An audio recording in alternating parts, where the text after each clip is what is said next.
Continuing with our Inspirational Women series for International Women's Day on March 8th, we have the pleasure to welcome in our studios former Finance Minister Raya El-Hassan.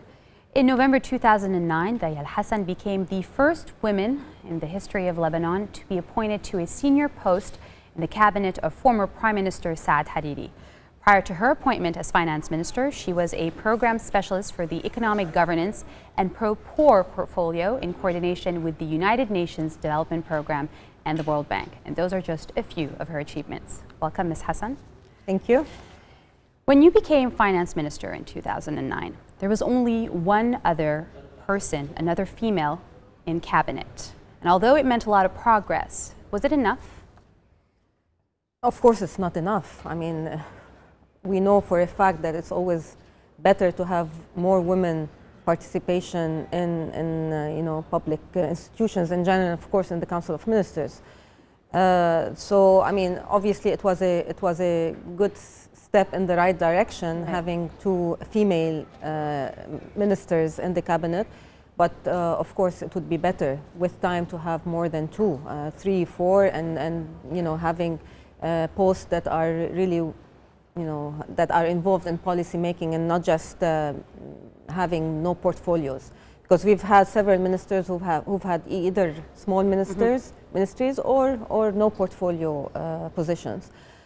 So I think having more definitely would greatly benefit the whole policy making environment in Lebanon.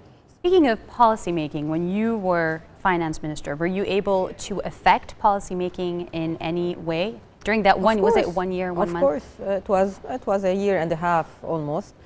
No, of course. I mean, as a Minister of Finance, you are involved in a lot of decisions. Some of them could be implemented, some of them were not implemented, like the budget, for example. We had the opportunity to prepare 2 budgets, and these budgets reflect certain economic policies that we want to institute in the country. I mean, as a minister, of course, you pass through several, responsibilities or phases whereby you have to assume a lot of responsibilities and make decisions. Of course, you have to dictate policy with regards to international organizations like the IMF, like the World Bank. You have to coordinate with the central bank. Any particular achievements that you remember that stand out today, looking back? Being there is an achievement by itself, I think, yes, to a large extent. Being the first woman finance minister in the Arab country, in the Arab region is an accomplishment.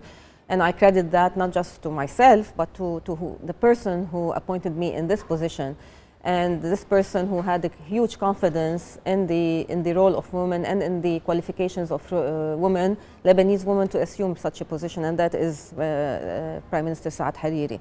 Of course, there are very few men still in our region who have so much confidence in the abilities of women to assume such large positions. Why do you think that is? Why do you think men have such, because of the society and the way it's built? Yeah, partly it's cultural. Or is it the women's fault? Partly it's culture, partly it's the environment, the context in which women operate and men operate. We have a lot of legislative obstacles, we have a lot of cultural obstacles, we have a lot of educational obstacles. And there's a great amount of work that has to be done in order to open the floor for more women to participate in public life or even in the business environment. But I think we're taking steps, albeit slow, but I think we're taking steps in the right direction in Lebanon. There's still a lot to be done. But hopefully, with time, we will see more women involvement. Many activists say attempts to increase participation without a legal quota for women have failed. According to some international estimates, 46 countries have adopted a quota system to increase women's participation in parliament. But Lebanon has not yet. And this is explained today. We can see it because government today does not have a woman in cabinet. So how it's a shame. First, let's talk about the lack of women participation in cabinet. And that is quite, I wouldn't want to use the word disgrace, but I will. It's a disgrace that we don't have any women in cabinet today. And I think that's something that should be remedied very, very soon. Without having women participation in cabinet, I think you'll be missing a whole new dimension to all of the discussion that is taking place.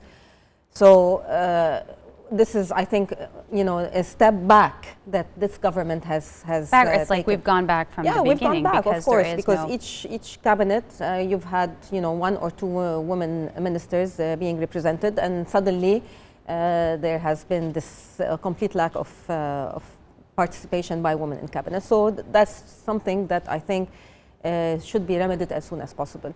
In regards to the quota, I mean, we had the discussion in the cabinet when I was still minister, and of course that was something that was a reform that was realized by everybody, that is something that should be done as soon as possible, that any new election law should reflect in order to represent women more accurately on the ballot list. Of course, it is important in the initial phases. We're talking maybe 10 years, 5 years, I don't know how much, but at least as a transition, there should be a quota specific for women to at least be put on the ballot list to be so they can eventually be so elected that they can as well. Eventually be elected. Now, of course, the actual election will have to depend on the wishes of the people. So the actual election, of course, you can't have a quota in the election process. But you do But you believe have women to have in the ballot list. At least you have to ensure that women should be on the list of the parties, and it is then up to the people to decide whether they want women or not. But as a first step, it is important to have quotas. This is a way to encourage both women and men to ensure that women are represented on the list. And with time, once women are more encouraged and once their involvement is much more apparent, then with time you may decide to remove the quota altogether. You once said, and I quote, "Being women enables us to be more resistant to pressure." Yeah, of course. I mean, the nature of women in general, I think in a lot of ways we are more strong than men, even though men don't like to hear that. Oh, nobody's going to like hearing that right now. No, we are, and not in every single aspect, but I mean, there are some things. I think we are more patient. We have more maybe social skills in some ways. I mean, we listen more, and that's important. I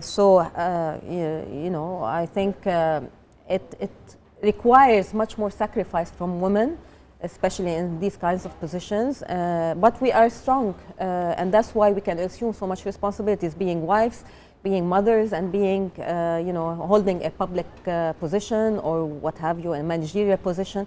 We have to, try to make sure that all of these different responsibilities go hand in hand together, and maybe this multitasking kind of because a lot of women and exactly, mothers and this is what makes us maybe more patient, more bearing, more stronger definitely.